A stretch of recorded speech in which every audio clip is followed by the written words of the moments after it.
Hello दोस्तों, welcome to hit wicket. तो दोस्तों, आईपीएल ऑक्शन फाइनली ख़त्म हो गया है। पिछले एक महीने के इंतज़ार के बाद फाइनली आईपीएल ऑक्शन ख़त्म हुआ है और इस आईपीएल ऑक्शन में हमें कुछ बहुत बड़े सरप्राइज़ मिले, जैसे जेमी स्मिथ अनसोल्ड चला गया। पर कुछ पहले से पता हुआ था, जैसे कैमरून ग्रीन एक कोलकाता नाइट राइडर्स ही ले रहा है और हुआ भी वैसा ही। कोलकाता नाइट राइडर्स ने कैमरून ग्रीन को 25 करोड़ में खरीद लिया है। उसके साथ ही कोलकाता नाइट राइडर्स ने सबसे महंगा खिलाड़ी, जो सेकंड हाईएस्ट बिडर था, मथीशा पाथिराना, उसको भी अपने टीम में 18 करोड़ में लिया है। साथ ही साथ चेन्नई सुपर किंग्स ने 14.2 करोड़ में 2 इंडियन अनकैप्ड प्लेयर प्रशांत वीर और कार्तिक शर्मा को भी अपनी टीम में ले लिया है। तो देखना दिलचस्प होगा कि सीएसके की टीम कैसी बनती है। तो आइए दोस्तों, आज बात करते हैं सबसे ज़्यादा पैसा लेके ऑक्शन में उतरने वाली टीम कोलकाता नाइट राइडर्स की। तो दोस्तों, कोलकाता नाइट राइडर्स ने अपने टीम में टोटल लिए हैं इस ऑक्शन में 13 प्लेयर्स, जिसके लिए उन्होंने 63 करोड़ रुपया खर्चा किए हैं। इस ऑक्शन में सबसे बड़ी और महंगी बाई कैमरून ग्रीन को कोलकाता लिया है 25 करोड़ में। इसके अलावा कोलकाता नाइट राइडर्स की टीम ली है मथीशा पाथिराना को 18 करोड़ में और मुस्तफिजुर रहमान को लिया है 9.2 करोड़ में। ये तो गए बड़े बड़े बाईस के बाद, पर कुछ कोलकाता ने कुछ स्मार्ट बाइज भी किए हैं। कुछ बेस प्राइस में कोलकाता नाइट राइडर्स ने विकेट कीपर्स उठाए हैं, जैसे फिन एलन और टीम साइफर्ट। दोनों ही न्यूजीलैंड के डिस्ट्रक्टिव बल्लेबाज हैं और दोनों ही ओपनिंग करते हैं। और अभी हाल ही में चल रही बिग बैश लीग में दोनों का फॉर्म बहुत ही ज़्यादा अच्छा है और टीम साइफर्ट ने तो 2 दिन पहले ही एक सेंचुरी भी मारी है। फिन एलन का भी फॉर्म बहुत ही अच्छा चल रहा है, हालांकि एक ही मैच हुआ है, तो ये देखना दिलचस्प होगा कि आगे के मैचों में फिन एलन कैसी बल्लेबाजी करते हैं। इसके अलावा भी कोलकाता नाइट राइडर्स को एक इंडियन विकेट कीपर की ज़रूरत थी, तो उन्होंने तेजस्वी दहिया को 3 करोड़ के प्राइज़ में अपने टीम में शामिल किया है। अब ये देखना दिलचस्प होगा कि तेजस्वी दहिया कहाँ पे बैटिंग करते हैं। क्या वो ओपनिंग में उतरते हैं या वो मिडिल ऑर्डर में फिट होते हैं।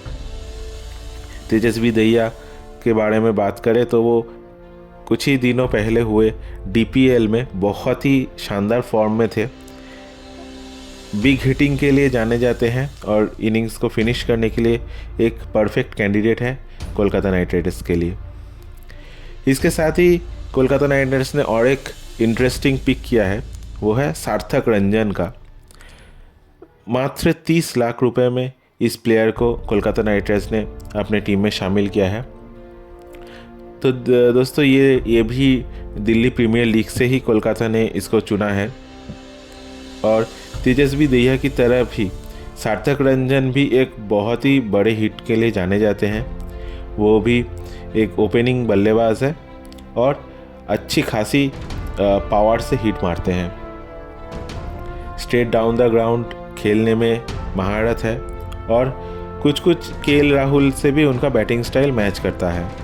स्पिन भी अच्छा खेलता है, जो पिछले साल कोलकाता नाइट राइडर्स के एक बहुत ही बड़ा चिंता का विषय था कि स्पिन बैटिंग में वो लोग फंस रहे थे। इसके अलावा भी कोलकाता ने सबसे ज़्यादा जहाँ पे इन्वेस्ट किया है वो है उनके बॉलिंग्स में। मथीशा पाथिराना और मुस्तफिजुर रहमान, टोटल 27 करोड़ में ये 2 बॉलर कोलकाता नाइट राइडर्स ने अपनी टीम में लिया है। तो इससे एक काम तो हो गया कि इनका डेथ बॉलिंग शॉर्ट हो गया। इसके अलावा भी सिर्फ मथीशा पाथिराना और मुस्तफिजुर रहमान ही नहीं, इसके अलावा आकाशदीप, जो कि इंडियन टेस्ट में बहुत ही अच्छा बॉलिंग प्रदर्शन किए हैं हाल ही में, उनको भी अपने टीम में सिर्फ बेस प्राइस 1 करोड़ में शामिल किया है। कार्तिक त्यागी, प्रशांत सोलंकी, ये 2 भी नाम है जो उतना अंडर द रेडार चले गए हैं। कार्तिक त्यागी पिछले कुछ सीज़न पहले राजस्थान रॉयल के सेटअप में भी थे। एक उभरते हुए टैलेंटेड बॉलर थे जिनका पेस 140 से 145 किलोमीटर तक रहता है। देखना दिलचस्प होगा कि टीम साउदी और डुएन ब्रावो के अंडर में कार्तिक त्यागी कैसा परफॉर्म करते हैं। तो बॉलिंग लाइनअप तो केकेआर का सॉलिड लग ही रहा है। तो आते हैं बल्लेबाजों पे। बैटिंग में कोलकाता ने अपने पुराने खिलाड़ी राहुल त्रिपाठी को फिर से वापस लिया है 75 लाख के प्राइस में। तो लास्ट के 2 या 3 सीज़न राहुल त्रिपाठी के उतना अच्छा नहीं गया। चेन्नई सुपर किंग्स में वो बहुत ही स्ट्रगल करते हुए नज़र आए हैं। तो अभिषेक नायर के अंडर में राहुल त्रिपाठी कैसा इम्प्रूवमेंट करते हैं वो देखना दिलचस्प होगा। साथ ही में उन्होंने 3 बैटर और कुछ ऑलराउंडर भी अच्छे लिए हैं। जैसे सुनील नारायण का बैकअप के रूप में उन्होंने रचिन रविंद्रा को अपने टीम में शामिल किया है 2 करोड़ के बेस प्राइस में ही। एक बहुत ही टैलेंटेड प्लेयर, एक टाइम पे बहुत ही हाईली रेट किया जाता था रचिन रविंद्रा को, और वो सुनील नारायण के एकदम perfect like to like replacement के हिसाब से खेल सकते हैं।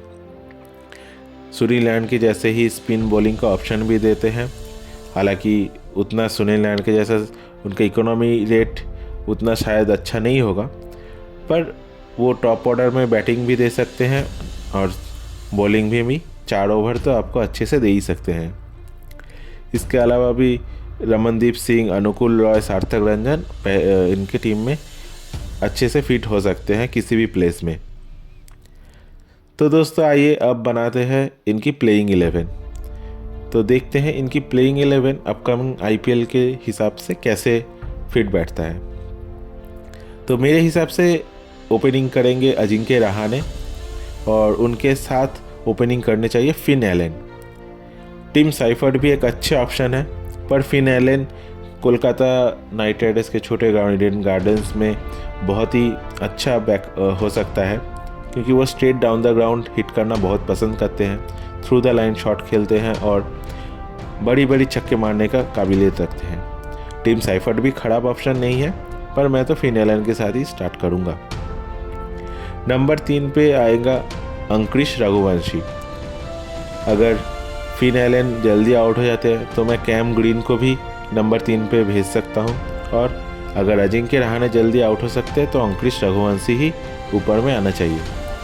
अजिंक्य रहाणे और अंकुरिश रघुवंशी एक साथ बैटिंग करेगा तो रन रेट थोड़ा ऊपर नीचे हो सकता है, इसीलिए मैं तो प्रेफर करूँगा अजिंक्य रहाणे और फिन एलन। तो अगर अजिंक्य रहाणे पहले आउट हो जाते हैं तो अंकुरिश रघुवंशी आके उनका रोल निभा सकते हैं। जो केकेआर टीम में एक एंकर की ज़रूरत है वो अंकुरिश रघुवंशी अच्छे से निभा सकते हैं, और उल्टी ओर से फिन एलन अपना पावर हिटिंग रख सकते हैं। और अगर कभी फिन एलन जल्दी आउट हो गए तो कैमरून ग्रीन ऊपर आके अच्छे से बल्लेबाजी कर सकते हैं और अजिंक्य रहाणे एक छोर संभाल के खेल सकते हैं। तो अजिंक्य रहाणे और अंकुरिश रघुवंशी एक दूसरे को अच्छे से कॉम्प्लीमेंट करते हैं, और इसीलिए दूसरी ओर एक हार्ड हिटर ओवरसीज बल्लेबाज रहना बहुत ही ज़रूरी है रन रेट को अच्छे से चलाने के लिए, स्पेशली अभी जब केकेआर के ग्राउंड में 260-70 भी आराम से बन रहे हैं। तो इसके बाद नंबर 5 पे आ जाते हैं रिंकू सिंह। वो बहुत साल से ही नंबर 6 पे खेल रहे हैं, और पिछले साल तो वो बोले भी थे कि मुझे थोड़ा ऊपर बैटिंग करना है जिससे ज़्यादा बॉलें खेल सकूँ। और रिंकू सिंह ऐसा नहीं है कि वो सिर्फ एक स्लोगर ही है, वो अच्छे तरह से बैटिंग कर सकते हैं और क्लासिक शॉट्स भी खेल सकते हैं। तो उनको थोड़ा बॉल मिले तो वो आखिर में जाके 190-200 की स्ट्राइक रेट से अच्छा बैटिंग कर सकते हैं। तो मेरे लिए तो रिंकू सिंह 5 नंबर पे आएंगे, और रमनदीप सिंह को मैं नंबर 7 पे बैटिंग करवाऊंगा, क्योंकि केकेआर की टीम में आंद्रे रसेल के जाने के बाद एक पावर हिटर जो हर बॉल पे छक्का लगाने का क्षमता रखता हो ऐसा बल्लेबाज कोई नहीं है। तो रमनदीप सिंह को 7 पे रखना बहुत ज़रूरी है। इसीलिए नंबर 6 पे मैं रखूँगा तेजस्वी दहिया या फिर अनुकूल रॉय को। अनुकूल रॉय भी अभी बहुत ही रेड हॉट फॉर्म में चल रहे हैं। अभी कुछ ही दिन पहले सैयद मुश्ताक अली ट्रॉफ़ी में वो शतक मारते मारते रह गए, और लगातार हर मैच में वो 4 ओवर का एक बैंकेबल बॉलिंग परफॉर्मेंस भी देंगे और बैटिंग से भी वो बहुत ही रिलायबल बैटिंग कर रहे हैं रिसेंट टाइम्स में। तो शायद ये साल अनुकूल रॉय के नाम भी हो सकता है अगर वो अच्छे से उसको मौका मिले। तो ये तो 7 तक बैटिंग मिल गया। उसके बाद जैसे कि केकेआर टीम का जो प्रेफरेबल बॉलर है सुनील नारायण, वो आएंगे नंबर 8 पे। उसके बाद नंबर 9 पे हर्षित राणा, नंबर 10 पे वरुण चक्रवर्ती।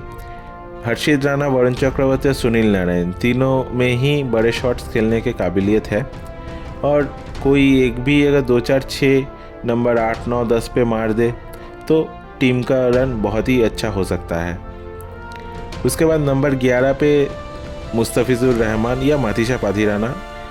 पहले तो मैं चाहूँगा कि माथिशा पाथिराना से ही शुरुआत हो, और अगर माथिशा पाथिराना का फॉर्म उतना ठीक नहीं रहता है या फिर चोट का कारण होता है तो मुस्तफिजुर रहमान भी एकदम लाइक टू लाइक रिप्लेसमेंट के हिसाब से फिट इन कर जाएंगे। अगर इम्पैक्ट प्लेयर की बात करें तो आकाशदीप वैभव अरोड़ा के एकदम अच्छे इम्पैक्ट प्लेयर हिसाब से आ सकते हैं। वैभव अरोड़ा ओपनिंग ओवर्स में बहुत ही अच्छे स्विंग बॉलर है, लेकिन मिडिल ओवर और डेथ में आके बहुत ही मार खा जाते हैं। तो आकाशदीप वो हिट द डेक वाला ओपनिंग बॉलिंग का काम कर सकते हैं, और अगर बैटिंग का ज़रूरत पड़े तो उसके लिए राहुल त्रिपाठी, मनीष पांडे या सार्थक रंजन जैसा कोई आ सकता है बैटिंग की अगर ज़रूरत पड़े तो।